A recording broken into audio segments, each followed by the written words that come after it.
Dennis Campbell's eyes snap open to a nightmare. Cold metal presses against his bare back, and restraints bite into his wrists and ankles. He's strapped to a table in a dimly lit laboratory, surrounded by alien technology that hums with ominous energy. This is not where he fell asleep last night. A striking female figure emerges from the shadows. Her skin is gray and scaled, her features sharp and reptilian. She's Cardassian, an advanced alien species Dennis has never encountered before. She introduces herself as Yara, a scientist aboard this research vessel currently orbiting Earth. "You've been chosen, Dennis," Yara states, her voice a mix of clinical detachment and barely concealed excitement. "Your genetic profile is exceptional, vital for the survival of my species." Dennis struggles against his bonds, heart racing. "What are you talking about? Let me go." Yara ignores his protests, continuing her explanation. "The Cardassians have been secretly observing Earth for years," she reveals. "They face a severe fertility crisis that threatens their entire civilization. Humans, it turns out, possess unique genetic traits that could be the key to their salvation. You will be subjected to a series of procedures," Yara informs him, activating a panel of glowing controls. "We need to extract your genetic material." Panic surges through Dennis as he realizes the full implications of his situation. He's not just a prisoner. He's a breeding tool, a human male reduced to nothing more than valuable genetic code. As Yara begins the extraction process, Dennis experiences a maelstrom of sensations. Pain lances through his body, intermingling with unexpected waves of pleasure. He grits his teeth, determined not to give his captor the satisfaction of hearing him scream.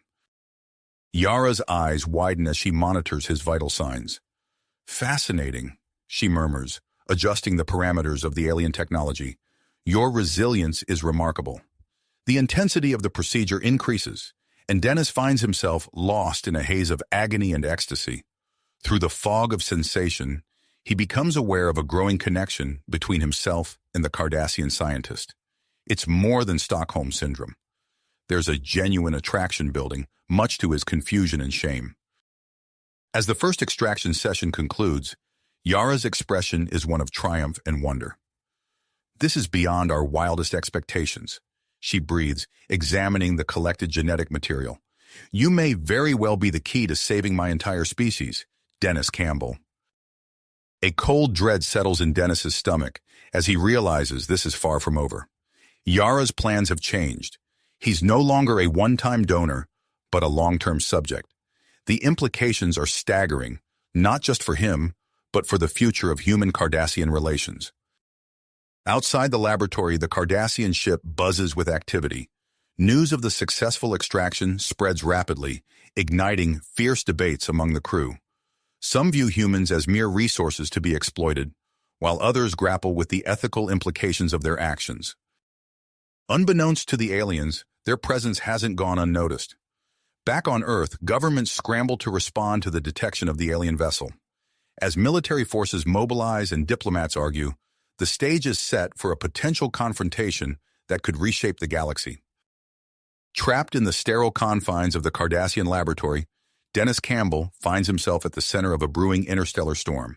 His body, his genes, and his very humanity have become the flashpoint for a conflict that will test the limits of both species. As the extraction technology hums to life once more, Dennis steels himself for whatever comes next, knowing that the fate of two worlds may rest in his DNA. The hum of the extraction technology faded, leaving Dennis in a state of exhausted delirium. Days blurred together as the procedures continued, each session a mixture of searing pain and inexplicable pleasure. He lost track of time, his world narrowing to the sterile confines of the laboratory and the enigmatic presence of Yara.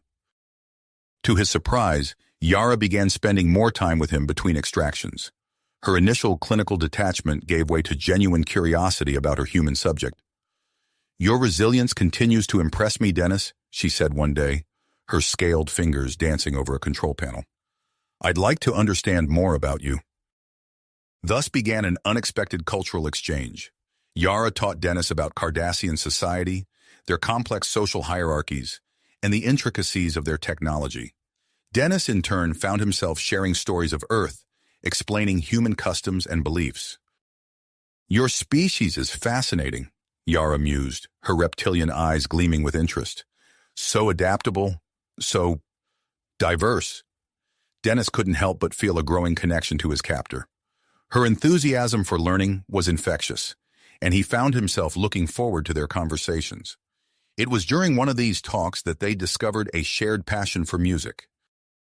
"On Earth, we have countless musical styles," Dennis explained, his voice growing animated. "Jazz, classical, rock, each with its own rhythm and soul." Yara's head tilted, intrigued. "We Cardassians have our own musical traditions. Our harmonies are built on complex mathematical principles." As Dennis hummed a simple Earth melody, Yara's eyes widened in wonder. She responded with a haunting Cardassian tune, the alien notes sending shivers down Dennis's spine. In that moment, something shifted between them, a bridge forming across the vast gulf of their different species. However, their growing bond was soon overshadowed by a darker presence on the ship. Dr. Kelnar, the lead Cardassian scientist, began pushing for more invasive procedures on Dennis. His cold, calculating gaze made Dennis's skin crawl. "The human's genetic material is yielding unprecedented results," Kelnar announced during a tense meeting with Yara. "We must accelerate our research, prepare him for deep tissue extraction." Yara's scales seemed to pale. "But sir, the risk to the subject—" "Is irrelevant," Kelnar cut her off. "The future of our species is at stake." As Yara prepared Dennis for the next round of tests, her movements were hesitant, conflicted. "I'm sorry," she whispered, her usual confidence wavering. Before she could continue, alarms blared throughout the ship. Red emergency lights bathed the laboratory in an eerie glow. Yara's head snapped up, her expression a mix of confusion and fear. "Intruder alert," a computerized voice announced. "Unknown entities detected in Sector 7. In that moment of chaos, Yara made a decision that would change everything. Her clawed hands moved swiftly, releasing Dennis's restraints. "We have to move," she hissed urgently. "It's not safe here." Dennis stumbled to his feet, legs weak from days of confinement. "What's happening?" "I don't know," Yara replied, leading him towards a hidden panel in the wall. "But I fear Dr. Kelnar's actions have brought this upon us." As they slipped into a narrow service corridor, the ship shuddered violently. The sound of energy weapons and shouted orders echoed in the distance. Dennis and Yara moved silently through the bowels of the vessel, their unlikely alliance forged in the crucible of crisis. Rounding a corner, they came face to face with a nightmarish creature. It was a twisted amalgamation of reptile and insect, its multiple eyes focusing on them with predatory intent. Dennis's heart raced as he realized this must be one of the ship's genetically engineered security measures. The creature lunged, its razor-sharp mandibles snapping. Without thinking, Dennis grabbed a piece of loose paneling from the wall. He jammed it into an exposed control panel, sending a surge of energy through the creature. It writhed and collapsed, twitching. Yara stared at Dennis, a new respect in her eyes. "How did you know to do that?" Dennis managed a weak smile. "I paid attention during your tech lessons." Their moment of victory was short-lived. Heavy footsteps approached from both directions, Cardassian security from one side and what sounded like human voices from the other. They were trapped. Yara's eyes met Dennis's, a silent understanding passing between them. In the span of a few days, they had moved from captor and subject to something far more complex. As alarms blared and the ship prepared for an emergency warp jump, Dennis realized their fates were now irrevocably intertwined. The corridor filled with the sounds of approaching forces. Dennis and Yara pressed close together in the shadows, their hearts racing in unison. Whatever came next, they would face it together. A human and a Cardassian, caught in the crossfire of two worlds on the brink of collision. The corridor echoed with the sound of approaching footsteps from both directions. Dennis and Yara exchanged a tense glance, their minds racing for a solution. Suddenly, the ship lurched violently, nearly throwing them off balance. "They're initiating an emergency warp jump," Yara hissed, her scales rippling with alarm. Dennis's eyes widened as he spotted a hatch just a few meters away. "There," he whispered urgently. Is that what I think it is? Yara nodded, understanding immediately. An escape pod, but we'll never have time to... We have to try, Dennis interrupted, grabbing her scaled hand and pulling her towards the hatch. They sprinted down the corridor, adrenaline masking Dennis's lingering weakness from days of confinement. As they reached the hatch, shouts erupted from both ends of the passageway. Cardassian security forces converged on their position, energy weapons charging with an ominous whine. Yara's clawed fingers flew over the hatch's control panel, but a red light flashed insistently. "It's locked out," she growled in frustration. Dennis pushed her aside gently, his mind racing through the impromptu lessons on Cardassian technology. "Let me try something," he said, prying open an access panel beside the hatch. As Yara kept watch, Dennis's fingers danced over the alien circuitry. He muttered to himself, recalling Yara's explanations of Cardassian systems architecture. With a final twist of 2 wires, the hatch slid open with a hiss. "How did you—" Yara began, astonished. "No time!" Dennis shouted, pulling her into the cramped escape pod. The hatch sealed behind them just as energy blasts impacted the hull, leaving scorch marks on the exterior. Dennis threw himself into the pilot's seat, his hands flying over the unfamiliar controls. The ship shuddered around them as it prepared to enter warp space. "We'll be trapped if we don't launch now," Yara warned, her voice tight with urgency. Drawing on every scrap of knowledge he'd gleaned from Yara, Dennis bypassed the launch protocols. The escape pod shuddered, then broke free from its moorings. They were jettisoned into space just as the Cardassian vessel stretched impossibly long and vanished in a flash of light. For a moment there was silence. Dennis and Yara stared at each other, chests heaving, scarcely able to believe their narrow escape. Then alarms began to blare throughout the tiny craft. "Life support's damaged," Yara announced, her eyes scanning the readouts. "We have maybe 4 hours of breathable air." Dennis nodded grimly, already assessing their options. "Let's see what we can do to stretch that out." As they worked to jury-rig the pod's systems, Dennis couldn't help but marvel at how seamlessly they functioned as a team.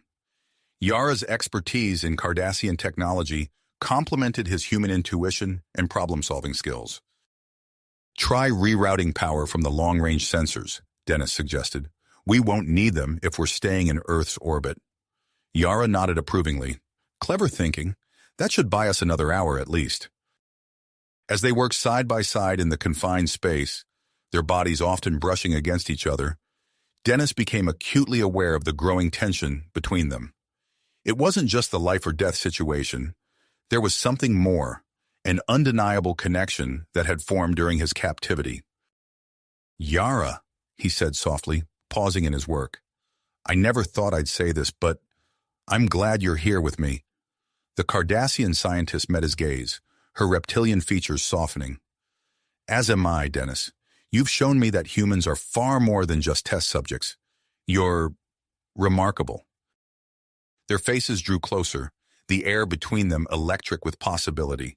But before their lips could meet, a proximity alert blared through the pod. "An Earth vessel," Yara announced, her voice a mixture of relief and apprehension. "They must have detected our launch." Dennis felt a surge of conflicting emotions. Rescue meant survival, but it also meant facing the consequences of everything that had transpired. He looked at Yara, seeing the fear in her alien eyes. "What do we do?" she asked, her usual confidence faltering. Dennis took a deep breath, knowing their next decision would shape not just their fate, but potentially the future of human-Cardassian relations. "We have to trust them," he said finally. "It's our best chance for survival, and maybe we can be the bridge between our species." Yara nodded slowly, squaring her shoulders. "Together, then?" "Together," Dennis agreed, reaching out to take her hand as the Earth vessel drew ever closer. As the intercept team made their final approach, Dennis and Yara braced themselves for the encounter that would change everything. The cramped escape pod, adrift in Earth's orbit, had become the unlikely stage for first contact between two worlds, on the brink of either war or a new era of cooperation. Understanding.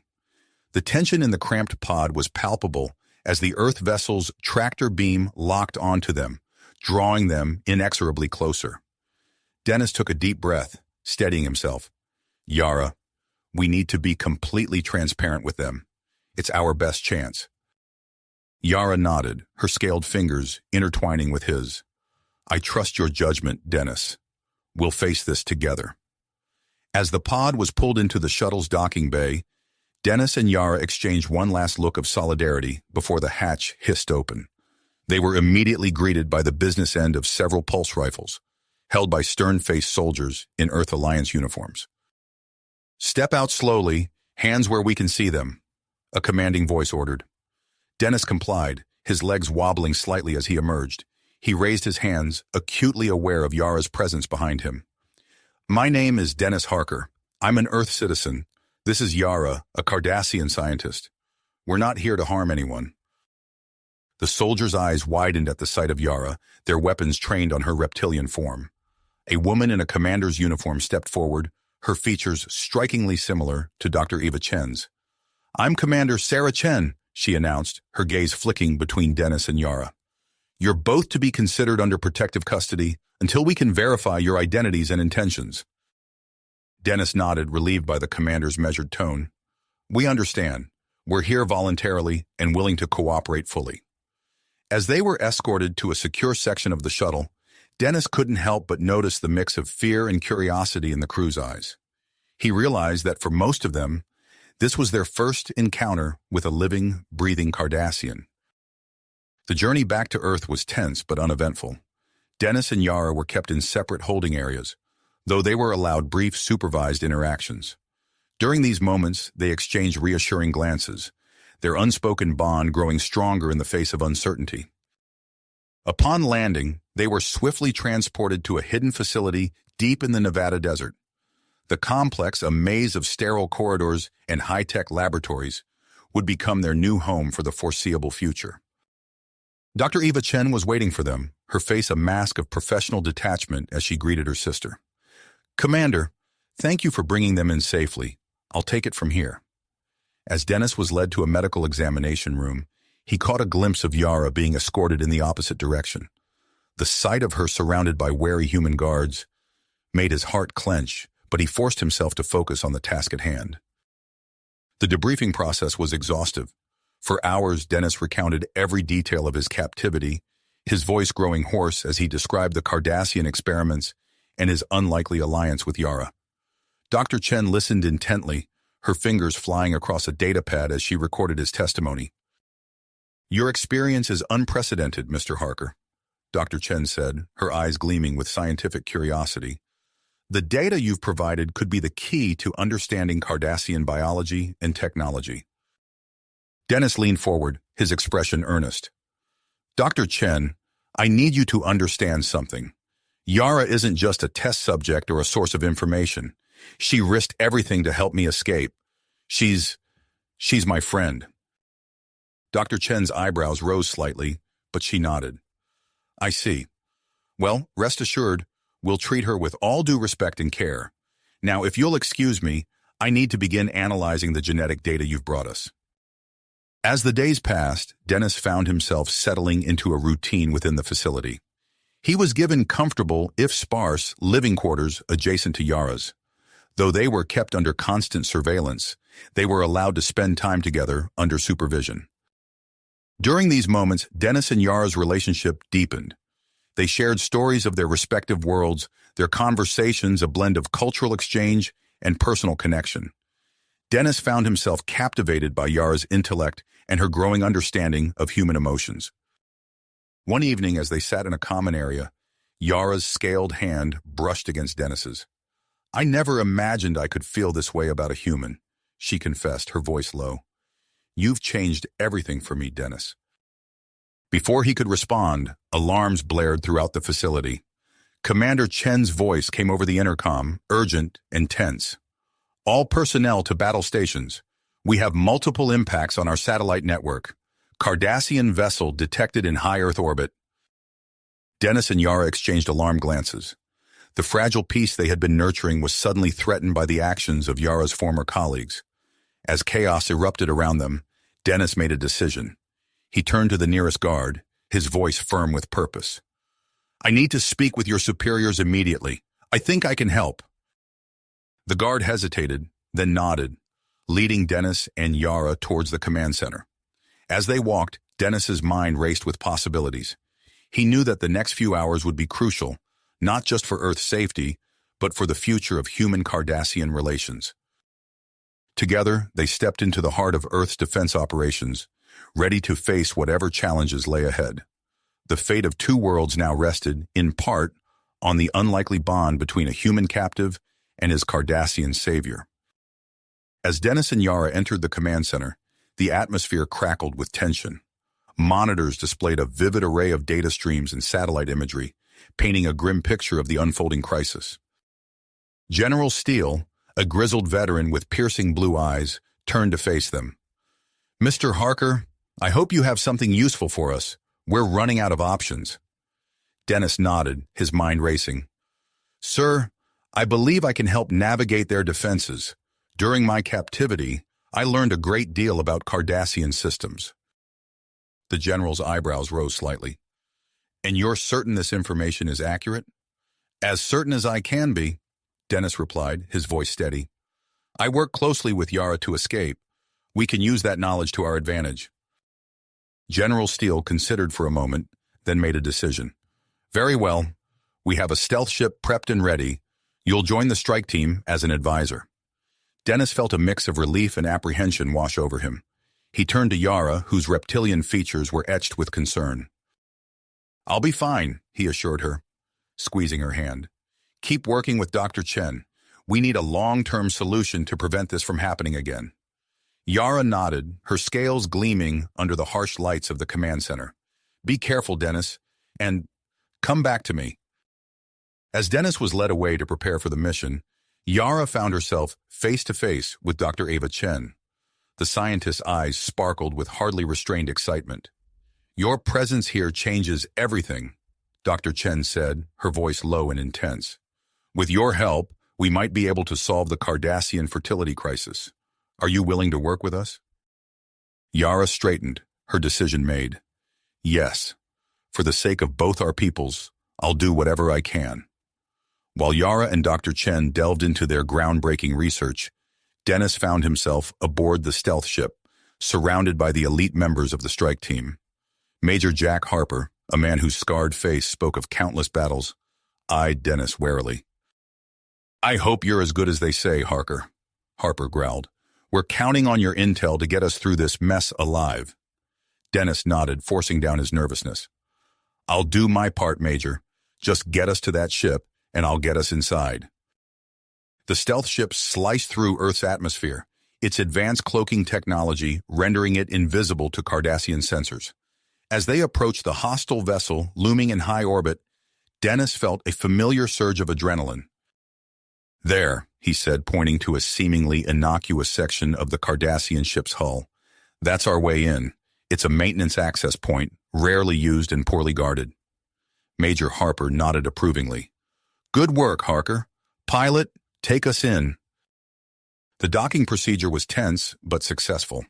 As the strike team prepared to board, Dennis felt a hand on his shoulder. It was Lieutenant Sarah Chen, the commander's sister. "Stay close to me," she said, her eyes serious. "You're our ace in the hole, and we can't afford to lose you." Dennis nodded, grateful for the support. As the airlock hissed open, they stepped into the alien corridors of the Cardassian vessel. The team moved swiftly and silently through the ship, guided by Dennis's insider knowledge. They encountered little resistance at first, but as they neared the central sections, the situation changed dramatically. A group of Cardassian crew members appeared around a corner, their movements unnaturally quick and precise. Before the strike team could react, one of the Cardassians lashed out with inhuman strength, sending a soldier flying. "Enhanced Cardassians," Dennis shouted, recognizing the signs of Dr. Kelnar's experimental biotech. "They're stronger and faster than normal." Major Harper cursed, adjusting his tactics on the fly. "Fall back to defensible positions. Standard weapons aren't going to cut it." As the team retreated, trading fire with the augmented Cardassians, Dennis's mind raced. He recalled conversations with Yara about Cardassian physiology, piecing together fragments of information. "Major," he called out, "I have an idea.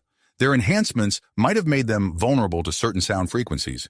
If we can modify our equipment to emit targeted sonic pulses, we might be able to incapacitate them without causing permanent harm.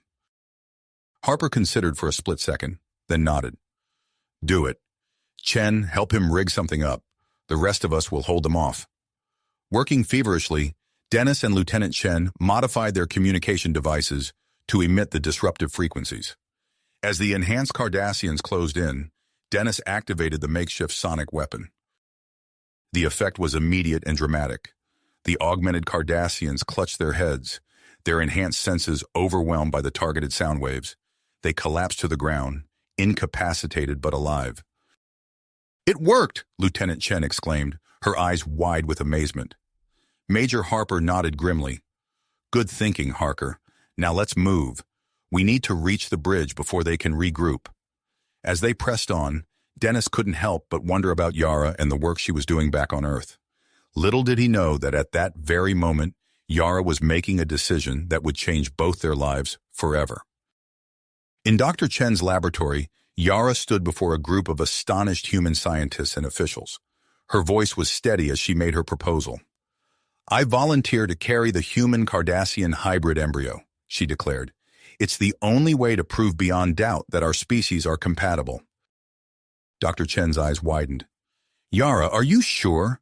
The risks are worth taking," Yara interrupted. "This is bigger than just me or Dennis. It's about the future of both our peoples."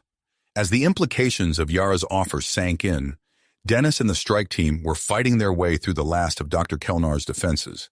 They reached the bridge, finding the Cardassian scientist barricaded inside. "Dr. Kellner," Dennis called out, his voice echoing through the sealed door. "This doesn't have to end in violence. We can help you. Help your people." For a moment, there was silence. Then Kelnar's voice, strained and desperate, came through the intercom. "You know nothing of our struggles, human. This is the only way to ensure our survival." Dennis took a deep breath, channeling everything he had learned from Yara about Cardassian psychology. "I understand more than you think, Doctor.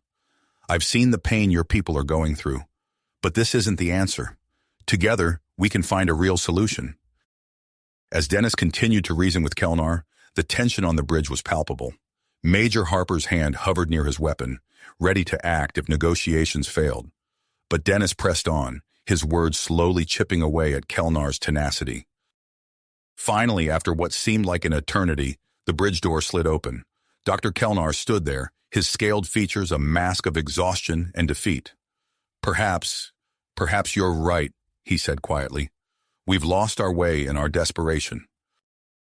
As the strike team secured the bridge and began to assess the damage to the ship's systems, Dennis found himself coordinating emergency repairs. His unique blend of human intuition and understanding of Cardassian technology proved invaluable in stabilizing the failing life support systems. But even as they worked to save the ship and its crew, a new crisis loomed. General Steele's voice crackled over the communication channel, tense with urgency. "Harker, we've detected multiple Cardassian warships entering the solar system. This situation just got a lot more complicated." Dennis exchanged a look with Major Harper, both men realizing the gravity of the situation. They had won this battle, but the true test of human Cardassian relations was yet to come. The gravity of the situation greatly troubled on Dennis as he processed General Steele's words. "Understood, General," Dennis replied, his mind already racing through potential scenarios. "We'll do everything we can to stabilize this ship and prepare for their arrival."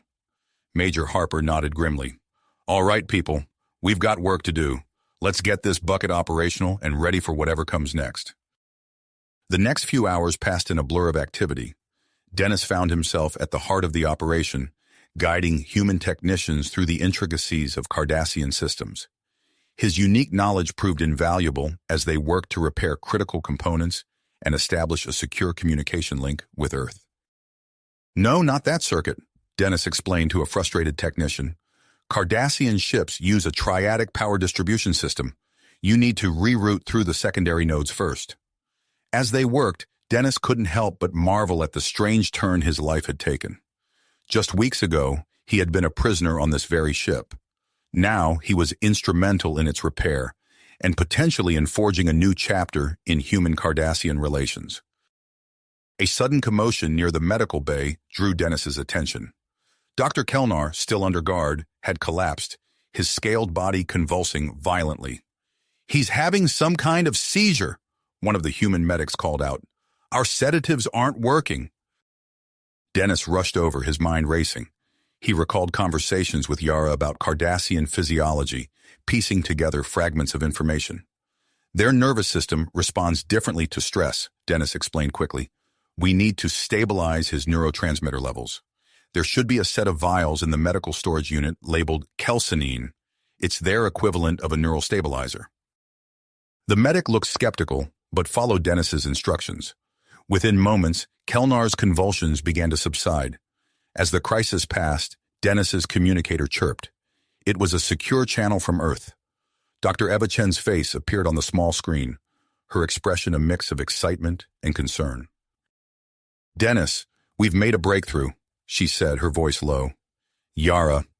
She's volunteered to carry a human Cardassian hybrid embryo.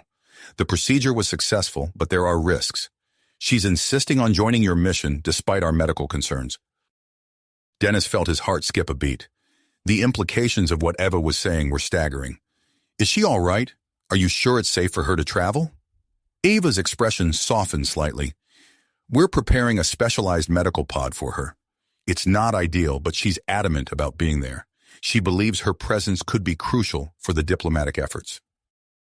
Dennis nodded, understanding the weight of Yara's decision.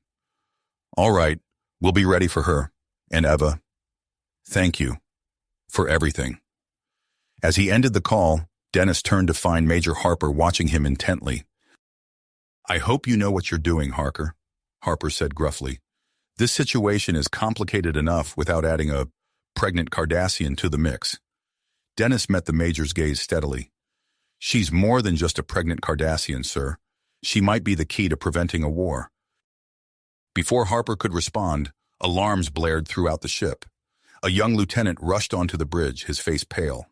"Sir, we've detected multiple Cardassian warships entering the solar system. They'll be within range in less than 6 hours." The atmosphere on the bridge intensified instantly. Dennis could feel the weight of responsibility settling on his shoulders. He knew that the next few hours would be crucial, not just for Earth's safety, but for the future of human-Cardassian relations. "Major," Dennis said, his voice steady despite the tension coursing through him. "We need to establish contact with the Cardassian fleet. I think I can modify our communication array to match their protocols." Harper nodded, a grudging respect in his eyes. "Do it. And Harker, let's hope this crazy plan of yours works." As Dennis set to work on the communication system, he couldn't help but think of Yara, imagining her making her way to them even now. The fate of two worlds rested, in part, on the unlikely bond between a human captive and his Cardassian savior. And now, within Yara, grew the physical embodiment of that bond. A child of two worlds. The modified comm system crackled to life, and Dennis took a deep breath. It was time to make first contact with the approaching Cardassian fleet. As he prepared to transmit, he silently hoped that the love he and Yara shared would be enough to bridge the vast gulf between their peoples. As he prepared to transmit, he silently hoped that the love he and Yara shared would be enough to bridge the vast gulf between their worlds. The next few days passed in a whirlwind of activity. Dennis worked tirelessly to establish communication protocols with the approaching Cardassian fleet, while Major Harper coordinated with Earth's defense forces. The arrival of Yara's medical pod added another layer of complexity to their already precarious situation. As the Cardassian ships entered Earth's orbit, tension on the repurposed vessel reached a fever pitch. Dennis stood at the ready, his newly designed uniform, a blend of human and Cardassian styles, feeling strange yet oddly fitting. Beside him, Yara sat in a modified medical chair, her pregnancy evident beneath her specially adapted gown. The neutral vessel, a testament to human Cardassian cooperation, hummed with nervous energy as it approached the designated meeting point. Dennis's heart raced as he prepared for the most crucial diplomatic encounter of his life. "Ready?" he asked Yara, offering his hand. She took it, her scaled fingers intertwining with his. As I'll ever be, she replied, her voice steady despite the gravity of the situation. The airlock hissed open, revealing the imposing figure of Admiral Vox. The Cardassian's piercing gaze swept over them, lingering on Yara's evident pregnancy. I trust you have a good explanation for this situation. Vox's voice was cold, each word carefully measured. Dennis stepped forward, his posture straight and confident despite the nervous energy coursing through him. Admiral Vox, thank you for agreeing to this meeting. We believe we have a solution that will benefit both our peoples. Vox's eyes narrowed. You speak of benefits while stealing our technology and conducting unauthorized genetic experiments? Before Dennis could respond, Yara spoke up. Admiral, with all due respect, what you see before you is not theft or unauthorized experimentation. It's the key to solving the fertility crisis that plagues our people. The Admiral's attention snapped to Yara, his expression a mix of skepticism and curiosity. Dennis seized the moment, launching into a carefully prepared presentation of their findings and proposed solutions. As they delved deeper into the intricacies of the human-Cardassian hybrid research, Yara suddenly paled, a wave of nausea washing over her. The medical team, a mix of human and Cardassian professionals, rushed to her aid. Dennis watched anxiously as they worked, their combined expertise quickly stabilizing Yara's condition. To his surprise, he noticed a flicker of concern cross Admiral Vox's face. Your medical team works well together, Vox observed, his tone slightly less hostile. Dennis nodded, sensing an opportunity. It's a perfect example of what we can achieve through cooperation, Admiral. As they resumed their discussion, Dennis presented Vox with data on the fertility crisis solution. The Admiral's initial skepticism began to waver as he pored over the information. Yara, having recovered from her bout of nausea, shared her personal experience as a carrier of a human Cardassian hybrid embryo. Her heartfelt testimony, combined with the scientific data, visibly impacted the stern Cardassian leader. Suddenly, alarms blared throughout the ship. The lights flickered, and a computerized voice announced fluctuations in the life support systems. Dennis sprang into action, his experiences aboard the Cardassian research vessel kicking in. It's a virus in the system, he called out, rushing to a nearby console. We need to isolate the affected subroutines and purge them. As Dennis worked feverishly alongside the ship's engineers, he was acutely aware of Admiral Vox observing their efforts. Human and Cardassian crew members moved in perfect synchronization, their shared goal overriding any lingering mistrust. Within minutes, they managed to neutralize the virus and stabilize the life support systems. As the immediate crisis passed, security teams reported the discovery of a stealth probe attached to the ship's hull. Admiral Vox's expression darkened as he processed the implications. It seems there are those on both sides who would rather see us fail, he said grimly. Dennis nodded, seizing the moment. Which is why it's more important than ever that we work together, Admiral. The extremists on both sides pose a greater threat than any perceived differences between our species. Vox studied Dennis for a long moment before nodding slowly. Perhaps you're right, Mr. Harker.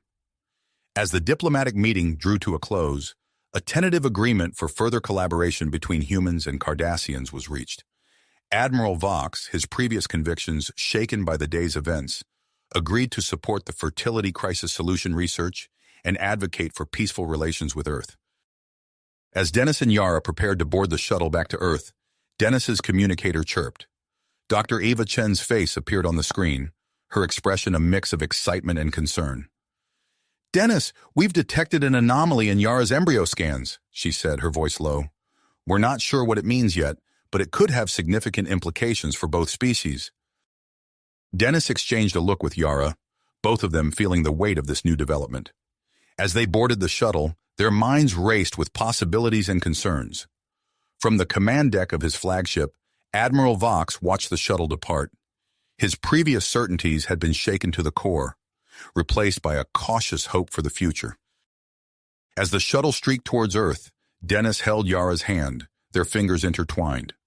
Whatever challenges lay ahead, they would face them together, a living embodiment of human Cardassian cooperation. The mysterious embryo anomaly added yet another layer of complexity, to their already extraordinary journey, promising further adventures and discoveries in the days to come. The shuttle's gentle hum filled the silence as Dennis and Yara exchanged worried glances, their minds racing with possibilities. As they entered Earth's atmosphere, Dennis's communicator chirped again. It was Major Harper, his voice tense. "Harker, change of plans. You're to report directly to the Omega Medical Center. A security detail will meet you at the landing pad." Dennis acknowledged the order, squeezing Yara's hand reassuringly. The shuttle touched down on a secluded landing pad where they were immediately surrounded by a team of armed guards and medical personnel in biosafety suits. Dr. Eva Chen rushed forward, her face barely visible behind her protective mask. "We need to move quickly," she said, guiding Yara to a waiting hover stretcher. "The embryo's development has accelerated beyond our initial projections." Dennis followed closely as they were escorted into the facility, the stark white corridors a blur as they moved swiftly to a specially prepared examination room. Advanced medical equipment lined the walls, a mix of human and Cardassian technology that had been hastily integrated. As Yara was carefully transferred to the examination table, Dr. Chen turned to Dennis. "We've assembled a joint human Cardassian medical team. The anomalies we're seeing, they're unlike anything we've encountered before." The room bustled with activity as the medical team began their examination. Holographic displays flickered to life, showing real-time scans of Yara's body and the rapidly developing embryo. Dennis watched in awe as the image shifted and pulsed, the hybrid life form growing at an unprecedented rate. "The embryo's cellular structure is adapting and evolving as we watch," a Cardassian scientist remarked, his scaled fingers dancing across a control panel. "It's incorporating traits from both species in ways we never thought possible." Yara winced suddenly, her hand reflexively moving to her abdomen. "The discomfort. It's increasing," she said through gritted teeth. Dr. Chen frowned, studying the readouts. "The accelerated growth is putting significant strain on Yara's body. We need to develop a way to slow it down or stabilize it." Dennis stepped forward, his mind racing. "On the Cardassian research vessel, we used a neural stabilizer called calcinine. Could we adapt that to help regulate the embryo's growth?" The human and Cardassian scientists exchanged glances, then nodded in agreement. "It's worth a try," Dr. Chen said. "Dennis, we'll need your help to calibrate the dosage." As they worked to synthesize and administer the modified calcinine, alarms blared throughout the facility. Major Harper's voice came over the intercom. "We've got a situation developing. The news of the Cardassian negotiations has leaked. Protesters are gathering outside the perimeter." Dennis could hear the distant chants and shouts even through the facility's thick walls. He pushed the distractions from his mind, focusing on the task at hand. The modified calcinine was prepared, and with suspenseful pause they administered it to Yara. For a tense moment, nothing seemed to change. Then gradually, the rapid fluttering on the embryo's holographic display began to slow.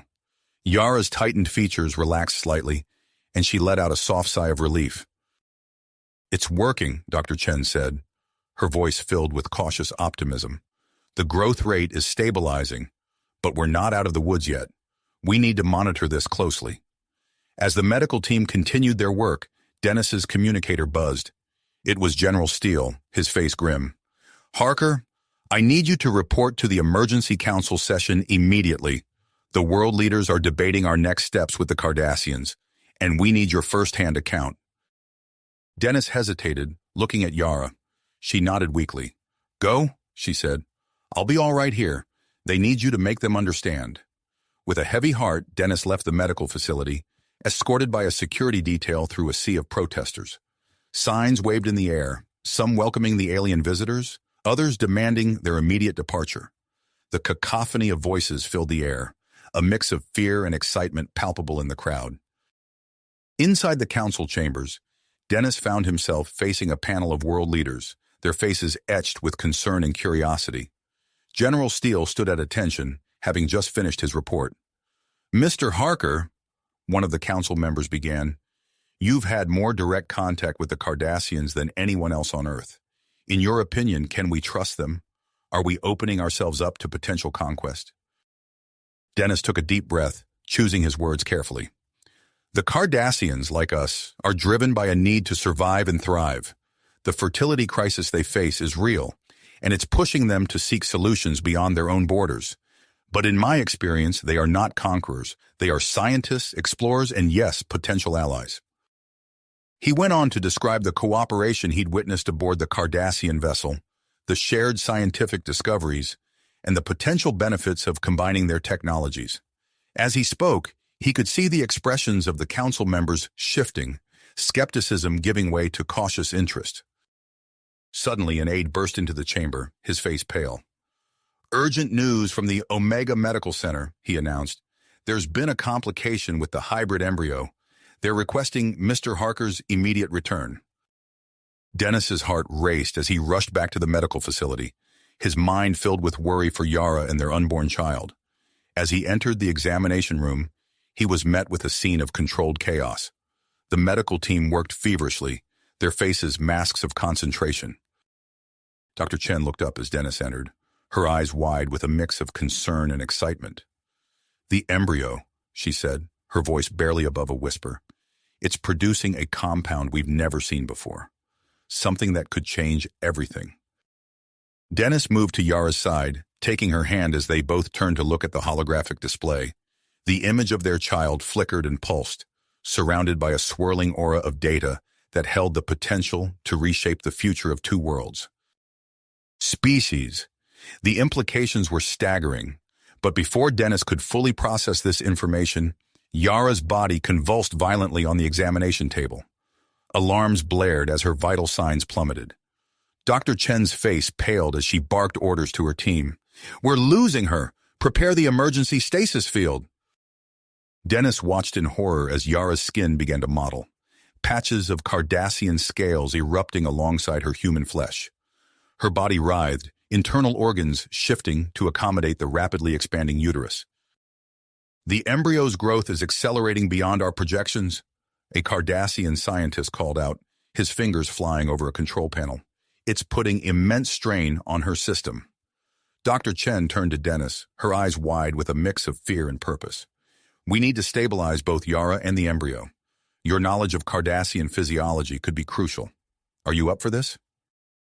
Dennis nodded, pushing aside his emotional turmoil. "Whatever it takes. What do you need me to do?" As they worked feverishly to save Yara, an aide burst into the room. "Admiral Vox is sending his top medical officer, Dr. Laren. They'll be here within the hour with advanced Cardassian equipment." The news provided a glimmer of hope, but Yara's condition continued to deteriorate. Dennis found himself translating complex Cardassian medical terms, bridging the gap between the human and Cardassian members of the medical team. Outside the facility, the situation was escalating. Through the reinforced windows, Dennis could see the crowd of protesters growing larger and more agitated. Security forces struggled to maintain order as opposing factions clashed. General Steele's voice crackled over the intercom. "Harker, we're deploying additional security. The situation out here is volatile. How's it going in there?" Before Dennis could respond, Dr. Laren arrived, pushing a cart of sleek Cardassian medical equipment. The Cardassian doctor's eyes widened as he took in Yara's transformed appearance. "We need to act fast," Dr. Laren said, his voice calm but urgent. "I propose we use a modified version of our stasis technology to slow the embryo's growth rate." Dr. Chen nodded. "Agreed, but we'll need to calibrate it with our equipment. Dennis, can you help us interface the systems?" For the next hour, Dennis worked alongside the medical team, his unique position as a bridge between human and Cardassian technology proving invaluable. They carefully integrated the advanced Cardassian stasis field generator with the human medical systems, creating a hybrid solution as unique as the life they were trying to save. As they activated the modified stasis field, Yara's body arched off the table, a scream of agony tearing from her throat. Dennis rushed to her side, gripping her hand tightly. "Stay with us, Yara," he pleaded, his voice cracking with emotion. "You're stronger than this. Fight!" The room fell silent save for the hum of machinery and the steady beep of vital sign monitors. Slowly, agonizingly, Yara's readings began to stabilize. The frantic growth of the embryo slowed to a more manageable rate. Dr. Chen let out a shaky breath. "It's working. We've bought ourselves some time. As the immediate crisis passed, Dennis noticed something strange on Yara's neural activity readout. "Dr. Chen, look at this," he said, pointing to the display. "Her brainwave patterns, they're shifting." The human doctor frowned, studying the readings. It's as if her neural pathways are reconfiguring, showing characteristics of both human and Cardassian patterns. The hybrid nature of her pregnancy is affecting her at a fundamental level. Dennis stared at Yara's unconscious form, his mind blown with the implications. Could their child truly become a living bridge between their two species? His thoughts were interrupted as Yara's eyes fluttered open. "Dennis," she whispered, her voice weak but clear. He leaned in close, squeezing her hand. "I'm here, Yara. You're going to be okay." A small smile played on her lips, but before she could speak, the facility rocked with a violent explosion. Alarms blared as security systems detected an incoming threat. General Steele's voice boomed over the intercom, tinged with urgency. "We're under attack. Anti-alien extremists have breached the outer perimeter. Prepare for immediate evacuation." Dennis looked at Dr. Chen and Dr. Laren, their faces mirroring his own persistence. "We need to move Yara now. How quickly can we transport the stasis equipment?" As they scrambled to prepare for evacuation, the sounds of combat drew closer. The fate of Yara, their unborn child, and the fragile alliance between humans and Cardassians hung in the balance. Dennis knew that the next few minutes would determine not just their survival, but the future of both their species. The implications were staggering, but before Dennis could fully process this information, Yara's body convulsed violently on the examination table. The sudden shift from hope to crisis jolted Dennis into action. Alarms blared as Yara's vital signs plummeted, her body writhing in agony. Dr. Chen's face paled as she barked orders to her team. "We're losing her! Prepare the emergency stasis field!" Dennis watched in horror as Yara's skin began to mottle, patches of Cardassian scales erupting alongside her human flesh. Her body contorted, internal organs shifting to accommodate the rapidly expanding uterus. "The embryo's growth is accelerating beyond our projections," a Cardassian scientist called out, his fingers flying over a control panel.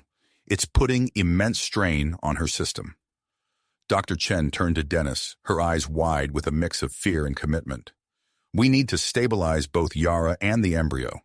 Your knowledge of Cardassian physiology could be crucial. Are you up for this?" Dennis nodded, pushing aside his emotional turmoil. "Whatever it takes, what do you need me to do?" As they worked feverishly to save Yara, an aide burst into the room.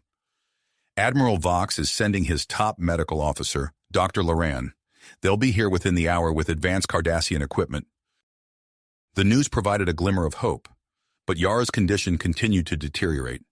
Dennis found himself translating complex Cardassian medical terms, bridging the gap between the human and Cardassian members of the medical team.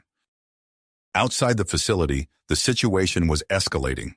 Through the reinforced windows, Dennis could see the crowd of protesters growing larger and more agitated. Security forces struggled to maintain order as opposing factions clashed. General Steele's voice crackled over the intercom. "Harker, we're deploying additional security. The situation out here is volatile. How's it going in there?" Before Dennis could respond, the facility rocked with a violent explosion. Alarms blared as security systems detected an incoming threat. General Steele's voice boomed over the intercom again, tinged with urgency. "We're under attack. Anti-alien extremists have breached the outer perimeter. Prepare for immediate evacuation." Dennis looked at Dr. Chen and Dr. Laren, who had just arrived with the Cardassian medical equipment. Their faces mirrored his own purpose. "We need to move Yara now. How quickly can we transport the stasis equipment?" Dr. Laren sprang into action, his scaled hands moving with practiced efficiency. "We can use this portable stasis unit. It will maintain the hybrid embryo's stability during transport." As they scrambled to prepare for evacuation, the sounds of combat drew closer. Dennis disconnected Yara from the bulky medical equipment and carefully transferred her onto a hover stretcher. Dr. Chen gathered the vital research data and samples, while Dr. Laren calibrated the portable stasis unit. The facility shuddered with another explosion, closer this time. Dennis's military training kicked in. "We need to move. Now!" He took point, leading the group out of the medical bay and into the facility's corridors. The once sterile hallways were now filled with smoke and the distant sound of weapons fire. Dennis's senses were on high alert, his body tense as he scanned for threats. They encountered the first pocket of resistance at an intersection. Two armed extremists rounded the corner, their weapons raised. Dennis reacted instantly, drawing on his combat experience. He lunged forward, using a Cardassian martial arts technique he'd learned aboard their ship. His hand struck a precise point on the first attacker's neck, dropping him instantly. The second attacker hesitated, giving Dennis the opening to disarm him with a swift human boxing move. "This way," Dennis called, guiding the medical team past the neutralized threats. Dr. Chen pushed Yara's hover stretcher, while Dr. Laren monitored the portable stasis unit. As they navigated through the facility's maze-like corridors, Dennis's communicator crackled to life. General Steele's voice came through, strained but determined. "Harker, we've activated the emergency evacuation protocol. Head for the underground tunnels. We'll hold them off as long as we can." Dennis acknowledged the order and adjusted their route. They reached the entrance to the underground tunnel system, a reinforced door hidden behind a false wall. As Dennis input the access code, Yara stirred on the stretcher. "Dennis?" she whispered, her voice weak but clear. He was at her side in an instant, squeezing her hand. "I'm here, Yara. We're getting you out of here. Just hold on." The door slid open, revealing a dimly lit passageway. As they entered the tunnel system, the sounds of combat became muffled, replaced by the echo of their footsteps and the hum of the hover stretcher. They had barely made it 50 meters when Dr. Laren's sensors began to beep urgently. The Cardassian doctor's eyes widened. "Stop! There are explosive devices ahead." Dennis raised his hand, halting the group. "Can you pinpoint their locations?" Dr. Laren nodded, adjusting his sensor. "Yes, but they're scattered throughout the tunnel. We'll need to find an alternative route." Dennis's mind raced, recalling the facility's layout. "There's a maintenance shaft that runs parallel to this tunnel. It's narrower, but it should be clear of explosives." As they backtracked to find the access point for the maintenance shaft, Yara let out a pained gasp. Dr. Chen rushed to her side, checking the readings on the portable medical equipment. "The embryo's growth is accelerating again," she said, her voice tense. "The stress of the situation is triggering another surge." Dennis looked at Yara, her face contorted in pain, then at the narrow maintenance shaft they were about to enter. The hover stretcher wouldn't fit. They'd have to carry her. "Dr. Chen, Dr. Laren, can you manage the equipment?" Dennis asked. "I'll carry Yara." The doctors nodded, quickly redistributing the critical medical gear between them. Dennis gently lifted Yara into his arms, cradling her against his chest. Her skin felt hot to the touch, a mix of human sweat and Cardassian scales. "Stay with me, Yara," he murmured as they entered the maintenance shaft. "We're almost out." The group moved slowly through the cramped space, the sounds of pursuit growing fainter behind them. Dennis's muscles burned with the effort of carrying Yara, but he pushed on, driven by the need to get her to safety. After what felt like hours but was likely only minutes, they reached the end of the maintenance shaft. Dennis carefully set Yara down as he worked to open the exit hatch. As it swung open, they were greeted not by the expected sight of a secure extraction point, but by the chaos of city streets in turmoil. Protesters and counter-protesters clashed nearby, while security forces struggled to maintain order. In the distance, Dennis could see the sleek form of a Cardassian shuttle touching down, their path to it blocked by the ongoing conflict. As Dennis assessed their options, Yara suddenly cried out in pain, her body doubling over. Dr. Chen rushed to her side, her face paling as she checked the medical readouts. "The embryo," she said, her voice tight with urgency. "It's reached a critical growth point. Yara's going into premature labor." Dennis looked from Yara to the shuttle, then to the chaotic streets between them. The decision he made now would determine not just their fate, but potentially the future of human Cardassian relations. With the sounds of the city in chaos echoing around them, Dennis took a deep breath, his mind racing to formulate a plan that would get them all to safety. Safety. With the sounds of the city in chaos echoing around them, Dennis took a deep breath, his mind racing to formulate a plan that would get them all to the shuttle. But as he looked at Yara's pain-contorted face, he realized that moving her now could be catastrophic. "We can't move her," Dennis declared, his voice firm despite the fear coursing through him. "We need to deliver the baby here, now." Dr. Chen's eyes widened, but she nodded in agreement. "You're right. Yara's body is already preparing for birth. Moving her could cause complications we're not equipped to handle." Dr. Lauren immediately began unpacking the portable medical equipment. "I'll contact the shuttle crew. We'll need additional supplies." Dennis knelt beside Yara, taking her hand in his. "Yara, we're going to deliver the baby here. I know it's not ideal, but it's our best chance. I'm right here with you." Yara's eyes, a mix of fear and drive, locked onto his. She nodded, gritting her teeth as another contraction hit. The next few minutes were a flurry of activity. Dr. Chen and Dr. Lauren worked in perfect sync, transforming the street into a makeshift delivery room. The Cardassian shuttle touched down nearby, and crew members rushed out with additional medical supplies. As word spread of what was happening, the chaos around them began to subside. Protesters and counter-protesters alike lowered their weapons, drawn by the spectacle unfolding before them. Some even stepped forward, offering clothing, water, and assistance to the medical team. Dennis positioned himself behind Yara, supporting her as she began to push. Her body shuddered with the effort, scales rippling across her skin as it adapted to the unique demands of the hybrid birth. "You're doing great, Yara," Dennis encouraged, his voice steady despite the surreal nature of the situation. "Just a little more." Dr. Chen, her focus unwavering, guided Yara through the delivery. "I can see the head. One more big push, Yara." With a final Herculean effort, Yara bore down. The air was filled with a moment of tense silence, broken by the strong, clear cry of a newborn. The assembled crowd collectively held its breath as Dr. Chen lifted the infant, a perfect blend of human and Cardassian features. "It's a girl," Dr. Chen announced, her voice filled with wonder. "And she's beautiful."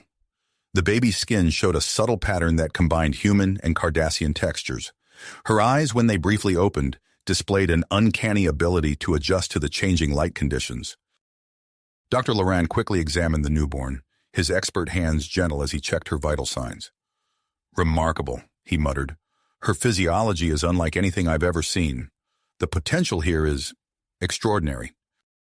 As Dennis cradled his daughter for the first time, he felt a profound sense of connection wash over him. This tiny being in his arms represented not just the love between him and Yara, but the potential for a new understanding between their species. The crowd around them had grown, with many recording the event on their devices. News drones hovered overhead, broadcasting the miraculous birth to a global audience. The once hostile extremists now stood in awe, some even offering congratulations. General Steele's voice crackled over the citywide communication system.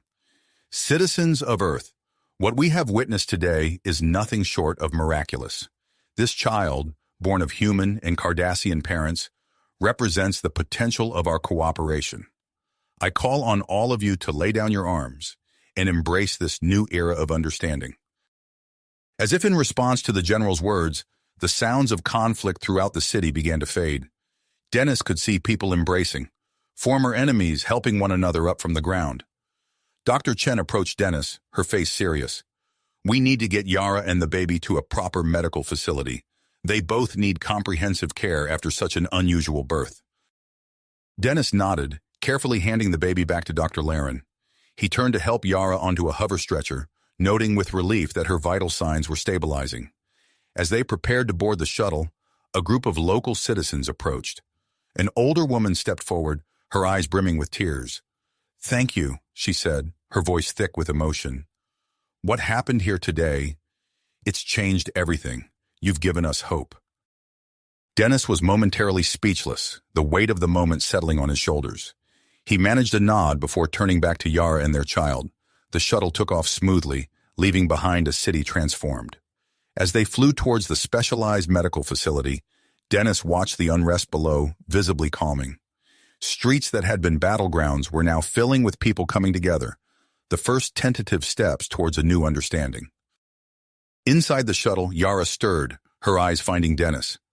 Our baby? She asked, her voice weak but filled with love. Dennis took her hand, guiding it to where their daughter lay in a specially designed incubator. She's right here, Yara. She's perfect.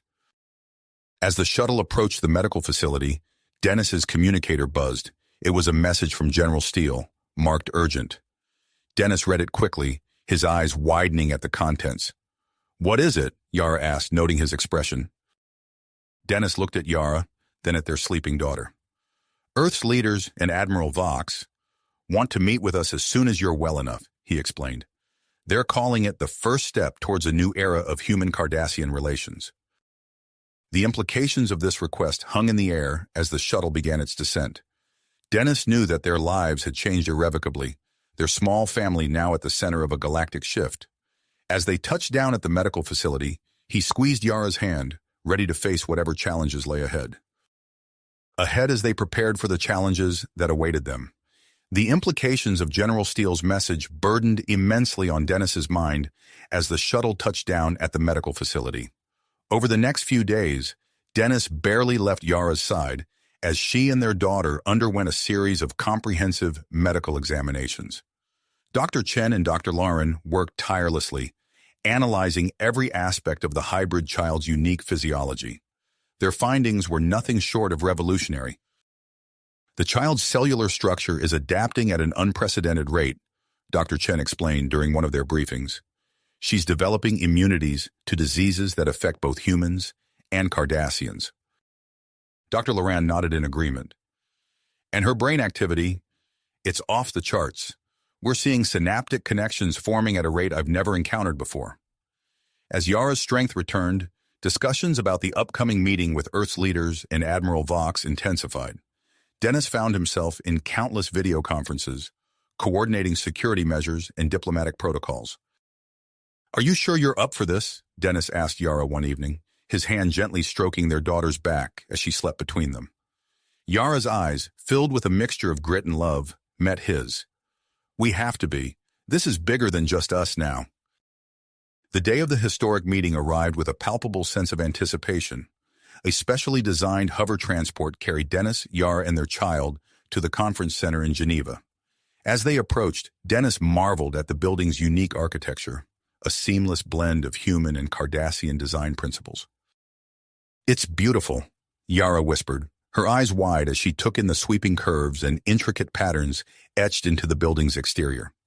As they entered the main hall, a hush fell over the assembled leaders. Dennis felt Yara's grip on his arm tighten as all eyes turned to them. Their daughter, nestled securely in Yara's arms, blinked curiously at the crowd. Admiral Vox, his usually stern features softened by a hint of a smile, stepped forward. He raised his right hand in a traditional Cardassian greeting, then extended it for a human handshake.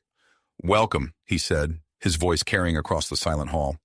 We are honored by your presence. The meeting began with a series of presentations. Dr. Chen and Dr. Laren took center stage, their voices filled with excitement as they shared their findings. Holographic displays flickered to life, showing detailed scans of the hybrid child's unique biology. As you can see, Dr. Chen explained, gesturing to a rotating image of the child's DNA, we're observing a level of genetic compatibility that was previously thought impossible. The implications for medical research alone are staggering. During a brief recess, Dennis and Yara found themselves surrounded by curious delegates. Their daughter, now awake and alert, gazed around with wide eyes. Suddenly she reached out, her tiny hand grasping the fingers of a nearby human diplomat. Before anyone could react, she did the same to a Cardassian representative standing on her other side.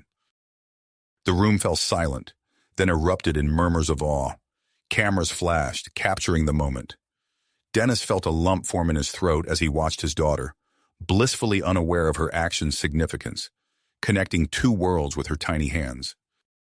As the meeting resumed, Dennis and Yara were invited to share their story. Dennis spoke first, his voice steady as he recounted their initial encounter and the challenges they had faced.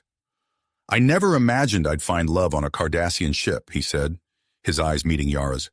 But sometimes the universe has other plans. Yara's turn came next. Her voice, usually so controlled, trembled slightly as she spoke. I was taught to see humans as inferior, she admitted. But Dennis showed me the strength of the human spirit, the capacity for love and understanding that transcends species. Our daughter is living proof of what we can achieve when we open our hearts to one another. As the meeting drew to a close, a historic agreement was announced. The establishment of a joint human Cardassian colony on a neutral planet was met with resounding applause. Dennis and Yara exchanged a look of surprise when they were invited to be among the first residents. In the months that followed, their lives became a whirlwind of preparation. They underwent intensive training in diplomacy and cross-cultural communication. Their daughter, growing at an astonishing rate, began to display cognitive abilities that left even the most experienced scientists in awe. The night before their departure for the new colony, Dennis and Yara stood on the balcony of their temporary quarters, overlooking the lights of Geneva. Their daughter slept peacefully inside, unaware of the momentous journey that lay ahead. "Are you ready for this?" Dennis asked, his arm around Yara's waist. Yara leaned into him, her scales cool against his skin. "As long as we're together," she replied, "I'm ready for anything." The next morning, as they boarded the interstellar ship bound for their new home, Dennis felt a mix of excitement and trepidation. As the vessel lifted off, he watched Earth grow smaller through the viewport, his daughter's delighted giggles filling the air. As the ship entered warp speed, streaking across the stars, Dennis knew their journey was nowhere near the end. But with Yara by his side and their daughter in his arms, he faced the future with hope. Their unconventional love story had become a force for change, a bridge between two worlds. And as they hurtled through space towards their new home, Dennis knew that their greatest adventure was just beginning. You have reached the end of the story. If you enjoyed this story and want to support us, please leave a like and subscribe to our channel, and for every comment that says 88, I will heart every single one of them. Thank you for your time.